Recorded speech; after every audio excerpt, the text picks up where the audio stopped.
केजरीवाल की गिरफ्तारी के विरोध में वैसे तो विपक्ष के कई नेता और पार्टियां बोल रही हैं, लेकिन सबसे ज्यादा हैरानी कांग्रेस को सुनकर होती है, क्योंकि कांग्रेस जिस तरह से केजरीवाल का बचाव कर रही है, वही कांग्रेस केजरीवाल को लेकर पहले क्या कहती थी, वो आज आपको सुनाऊंगा तो आपको शॉक लगेगा। इसके बड़े नेता अजय माकन फरवरी 2023 में क्या कहते थे, सुनिए, फिर आपको बताऊंगा कि कांग्रेस की नेता सुप्रिया श्रीनेत केजरीवाल जी पर कैसे गंभीर आरोप लगाती थी। शराब का घोटाला क्या है, शराब का लिकर स्कैम क्या है?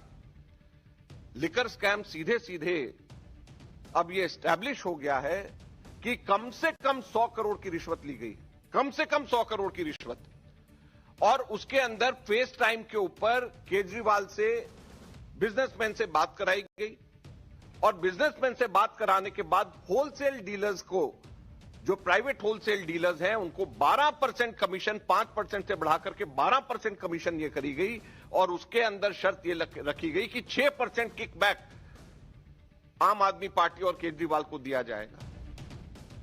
अजय माकन ने तो सीधा आरोप लगाया कि नई शराब नीति से दिल्ली को फायदा हो या ना हो, लेकिन आम आदमी पार्टी को जरूर फायदा हुआ।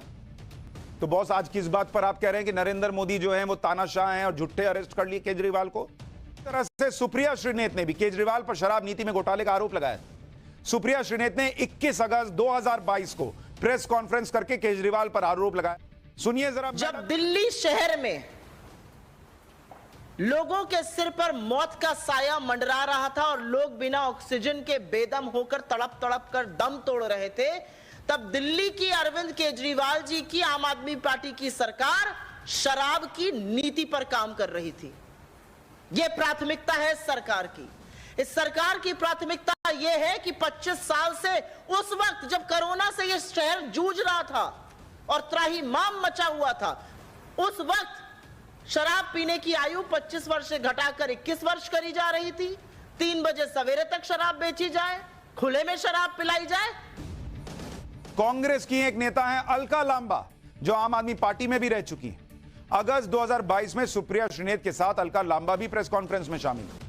अलका लांबा ने कहा था, सरकार के मुख्य सचिव की रिपोर्ट के आधार पर दिल्ली के एलजी ने सीबीआई को जांच सौंपी है। लास्ट बात कर रही हूं, नैतिकता थोड़ी भी बची हो। याद है हमें रामलीला मैदान, याद है हमें अन्ना आंदोलन, याद है हमें डॉक्टर मनमोहन सिंह जी और शीला दीक्षित जी का इस्तीफा मांगते थे। नैतिकता नैतिकता, आज नैतिकता आपकी तेल लेने चली गई, पूछेंगे कहां गायब हो गई, मर गई नैतिकता। कांग्रेस के कई नेताओं ने शराब घोटाले और दूसरे मामलों को लेकर केजरीवाल पर आरोप लगाए। सुनिए संदीप दीक्षित, जो आज केजरीवाल के साथ खड़े हो गए, वो पहले केजरीवाल को क्या क्या नहीं सुनाते थे। हिंदुस्तान के इतिहास में फरेबखोरी में और हवाबाजी में शायद इसका सानी नहीं है जो केजरीवाल है। केजरीवाल ने उस मामले में अपने आप को तो एक ऐसा यूनिक नेता की तरह स्थापित कर दिया जो शायद न भूतो न भविष्य। इससे पूछो कॉमनवेल्थ में क्या हुआ, तो शिक्षा की बात करने लगेगा। इससे कहो तुम्हारी शिक्षा फ्रॉड है, तो अस्पताल की बात करने लगेगा। इससे कहो अस्पताल तो तुमने एक नहीं बनाए, डीटीसी बस की बात करने लगेगा। इससे कहो तुमने बस एक नहीं खरीदी, महिला सुरक्षा की बात करने लगेगा। इससे कहो दिल्ली में बलात्कार बढ़ गए, कहेगा पुलिस मेरे पास नहीं। इससे कहो तुमने पुलिस में शीला जी की बात की थी, मैं क्या करूं, मोदी काम नहीं करने दे रहा। हर चीज पे या कहीं ना कहीं दूसरी चीज। आजकल टीवी का जमाना है, 2 मिनट के व्हाट्सएप का जमाना है, लोग उतना ही सोचते हैं उतना ही समझते हैं। यह सियासी बेईमानी पब्लिक देखती है। आप खुद सोचिए कि जिस नेता पर शराब घोटाले का आरोप लगाकर दिल्ली कांग्रेस के नेता लगातार हमले करते थे, उसी नेता के समर्थन में आज कांग्रेस के नेता सोशल मीडिया पर पोस्ट डाल रहे हैं, बयान